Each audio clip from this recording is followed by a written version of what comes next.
दोस्तों पहले तो आप सभी लोगों को अंतर्राष्ट्रीय महिला दिवस की हार्दिक शुभकामनाएं।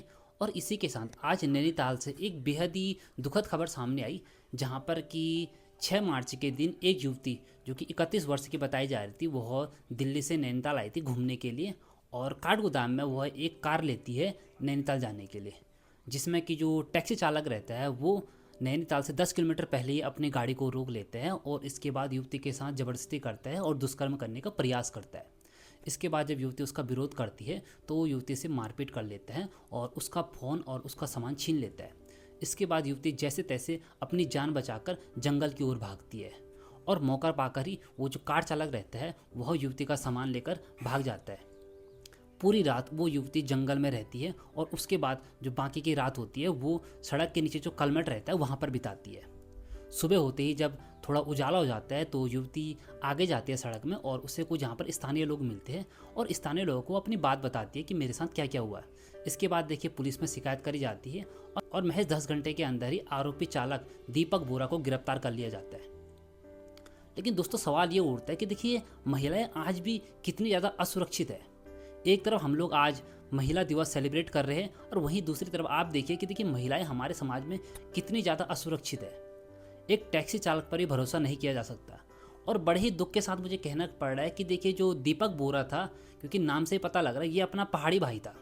आप सोचिए कि देखिए हमारे यहाँ पर भी ऐसे लोग हो चुके हैं, तो आप सोचिए कि लोगों की मानसिकता जो है वो किस हद तक नीचे गिर चुकी है।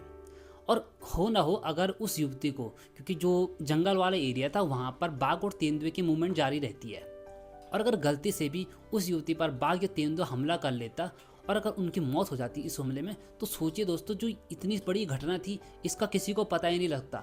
और सबसे बड़ी दुख की बात यह कि हमारे समाज में शायद इस तरह की मानसिकता वाले लोग रहते हैं जो सोचते कि शायद कहीं ना कहीं जो युवती है वो कहीं से भाग कर आई होगी और आधे रास्ते में जानवर के हमले में उसकी मौत हो गई। और जो इतनी बड़ी ये घटना हुई थी इस घटना का पता ही नहीं लगता। तो दोस्तों क्या फ़ायदा ऐसे अंतर्राष्ट्रीय महिला दिवस मनाने का जब हमारे समाज में आज ये महिलाएं असुरक्षित है। और ये कोई पहली घटना नहीं है। आज ये घटना शायद हमें पता लग गई, हो सकता है अगर इसकी कंप्लेन नहीं होती तो ये घटना भी हमें पता नहीं लगती। लेकिन कहीं ना कहीं इस घटना ने एक बार फिर से महिला सुरक्षा पर और उत्तराखंड की कानून व्यवस्था पर बहुत बड़े सवाल खड़े कर दिए।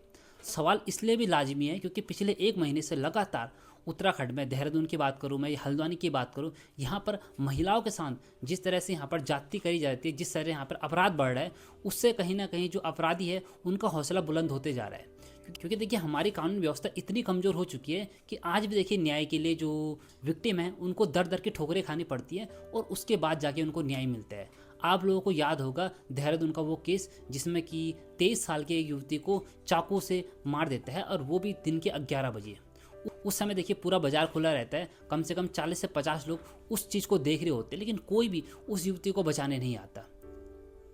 ये मानसिकता हो चुकी है आज लोगों की।